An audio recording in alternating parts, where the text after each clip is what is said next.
Hi there. I'd like to welcome you to our very first YouTube video here at La Petite Galerie in Gunnar Nordstrom Fine Arts, located downtown Kirkland. We have gone through some very strange times the last 4 months. We ended up closing our doors on March 15th and reopened our doors on June 15th due to the COVID-19 pandemic, and that has created a variety of issues for people around the world. One of the issues being sheltering at home.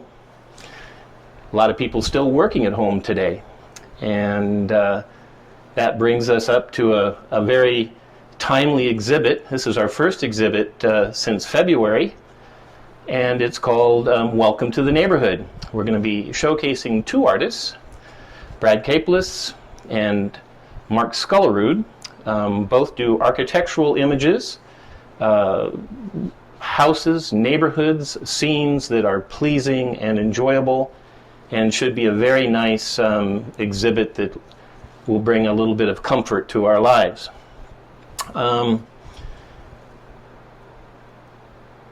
With sitting here with Brad Caplis right now, I think what I'm going to do is allow a little bit more freedom. We'll socially distance at 6 feet. I'll take off my mask. You feel comfortable taking off your mask that way, and then we'll do a little bit of an interview? Surely. Okay. Yeah. We'll go ahead and do that. Would you like a cocktail? You want a bottle of beer? I would love that. All right, good. Well, welcome back, Brad. Thank you. Good to be here. Thanks. It's, again, very strange times. What I was saying earlier was that changes come to in a variety of ways. Being able to share your artwork via YouTube when people can't come in. I can only have 4 people in the gallery at the time right now. Yeah. You've got to wear a mask to be here. It makes it very difficult.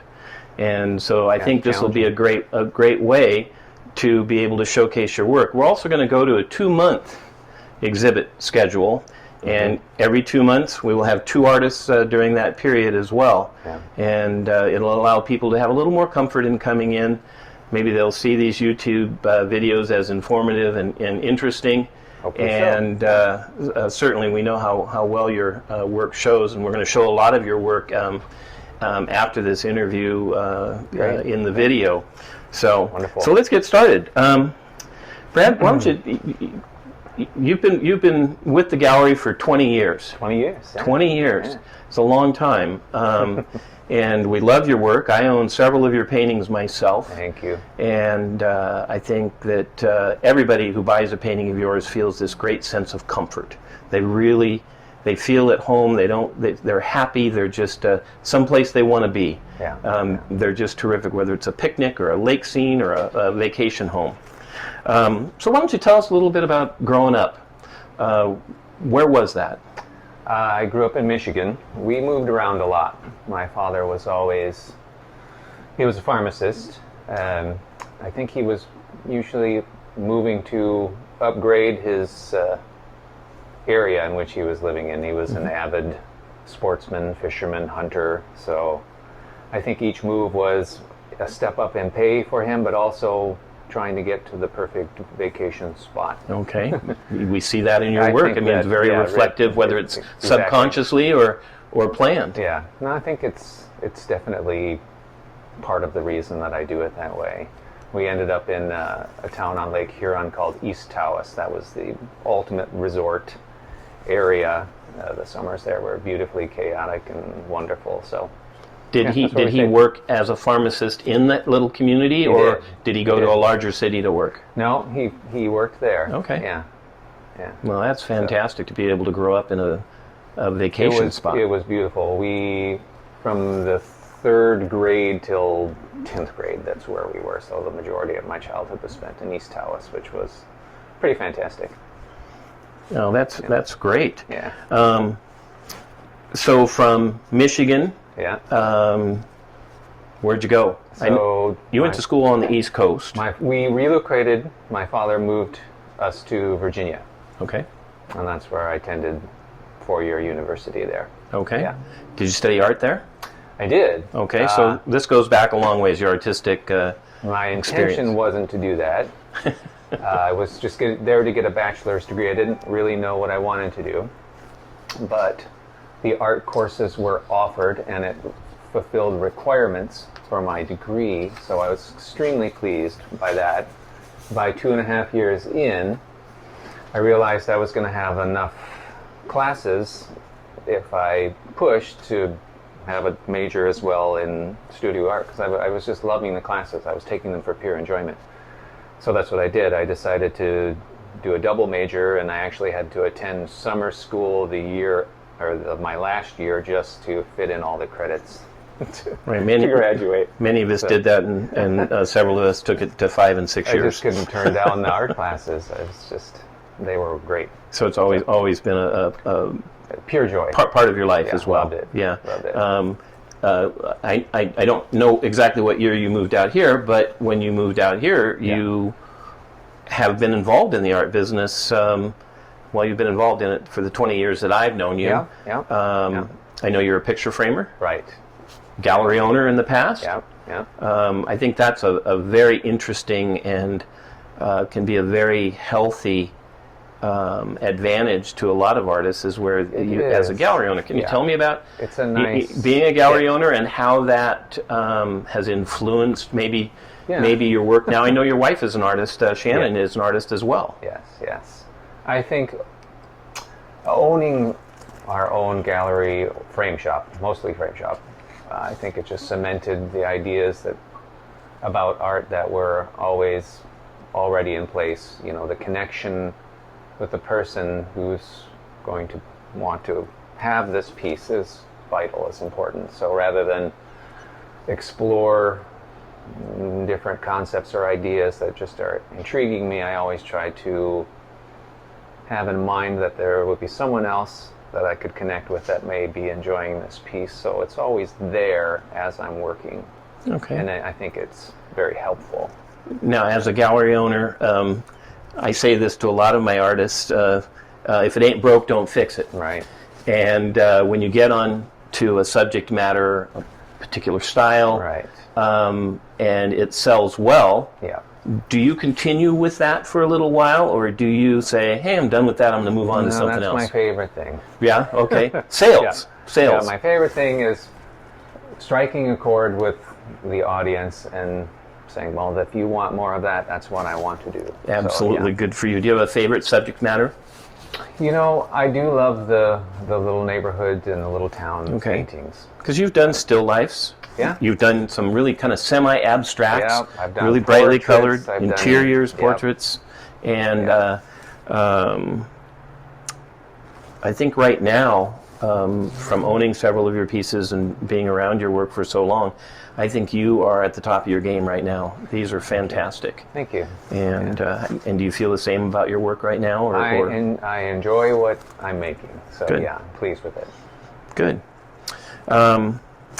So this show with Mark is called Welcome to the Neighborhood.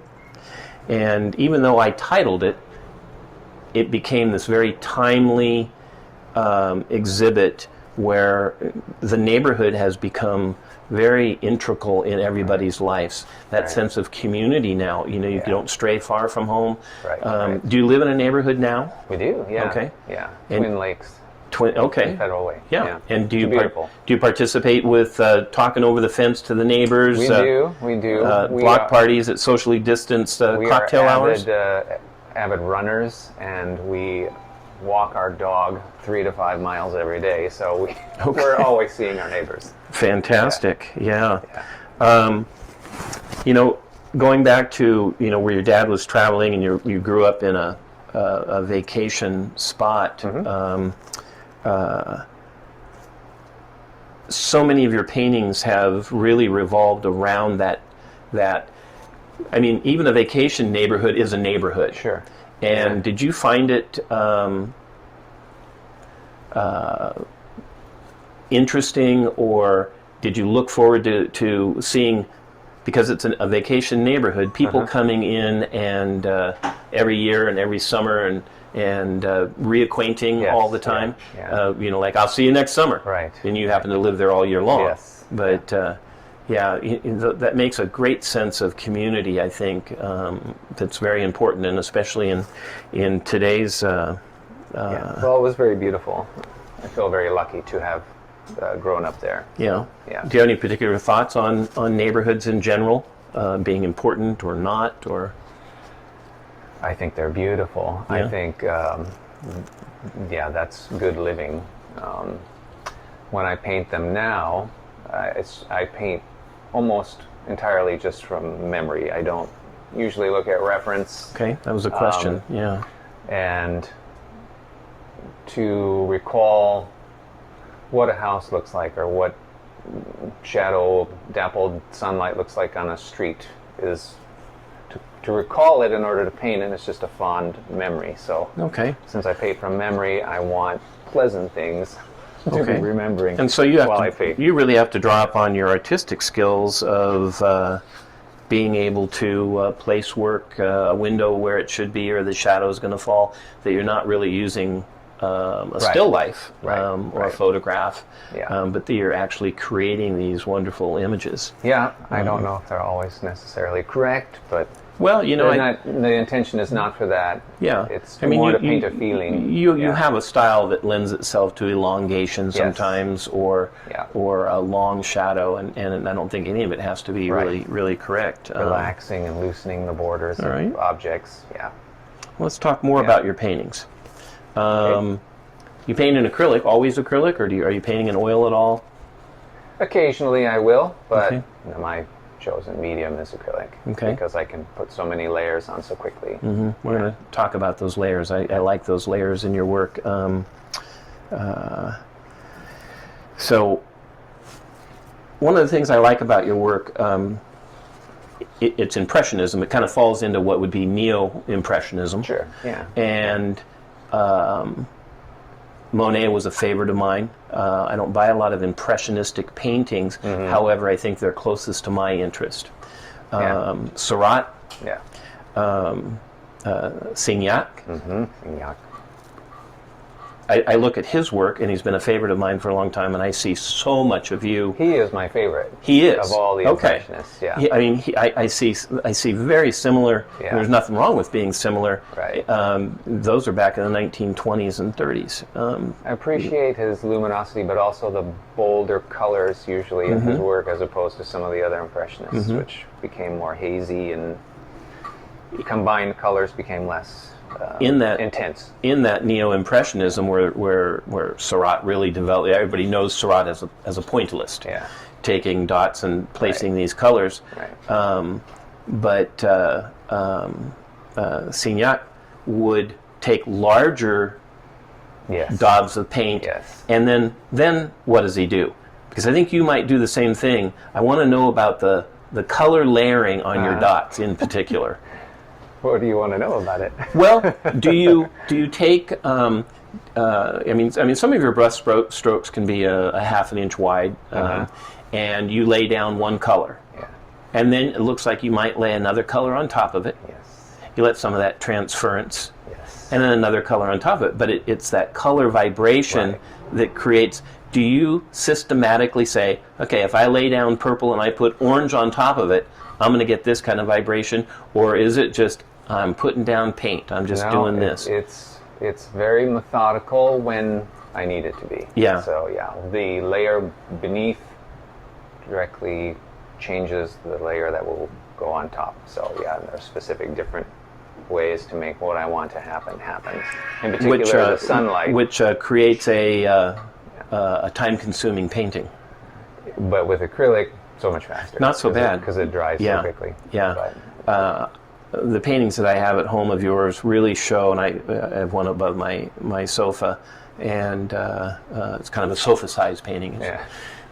It's larger strokes, and these colors are laid. You can maybe 3 or 4 layers. Could that possibly be? Oh, sure. Yeah. Yeah. It was usually minimum of 5. 5 layers. Okay, so you don't always show a little fringe of color, but you get that color that shines through a little bit. Yeah. Yeah. They're very, very interesting, and well worth taking a look at, especially when those colors vibrate. Yes. And you know, I love the movement. You've got your back to your paintings right now, but as I'm looking at it and talking to you, I see those wonderful colors and how they stand out so vividly, more so than if you just put down yellow. Right. And then the yellow with the combination you have now becomes this brilliance. Thank you. Yeah. So let's see. Have you had a chance to look at Mark Scullerud's paintings? We're going to be showing with it all. I'm familiar with his work, so yeah, I've Neighborhoods gone as to his well. shows. They're all neighborhoods, Yeah. but he has this very tight, Right. high definition Yes. Clean to the lines. works. Very clean. Yeah. And when I started to put together this show, it was probably one of the easier ones for me to put two artists together. You're so different, but I have to look at it from as an art dealer, I have to look at it from a collector's standpoint as well as what shows well. Yeah. Yeah. And your work and Mark can easily be held in a collection by anyone. I agree. And bonded by theme more so than a approach or oh, technique. absolutely. But, yeah. Exactly. But they have a similar, you might have a little more happier feeling than his. Yeah. However, his don't lead you down a dark path at all. I mean, they're marvelous. They're intriguing and quite wonderful. Yeah, I love it. Anything else you want to add to your work here before we finish up our first YouTube video? Well, I'm excited to be the first. Yeah, we will. I'm sure we'll get better. But why don't you tell me just a little bit about Shannon's work before we close here? Sure. Sure. We've shown Shannon's work as a single artist, and then we've shown you and Shannon together. Yeah. Yeah. And she's an abstract painter primarily. Primarily, yes. Yeah, and that was mostly at my suggestion because I think she is a marvelous colorist. She is amazing with color, and so she's helped me a lot in the past. And so I said, this is your true strong suit. The way you push paint around and the colors that you combine together are just fantastic. So why don't you give that a try? And she really took to it and enjoyed it, and I just think they're marvelous. So she likes to paint big. Yeah, she does. And she likes to paint with a lot of movement. Yeah. So they have a very watery feel to them, as if they're images of a stream in the ones that we've shown. One more question involving Shannon. I know that you guys have collaborated on some works together. We have, yeah. Do you come up with the Shabra name, the Shannon and Brad name, and what kind of works are those? So usually when we make paintings together, she's doing her abstraction, and then I'm putting in some tightened, more realistic depiction to fit in there. So, yeah, they're quite lovely. All right. Yeah. Well, thank you. Well, thank you for your time today. Thank you for being our first I loved it. interviewee. And glad to be. I look forward to talking to Mark tomorrow, and we will have this up and ready and try to intrigue a bunch of people to come and see the show. Please do. Please All come. right. Yeah.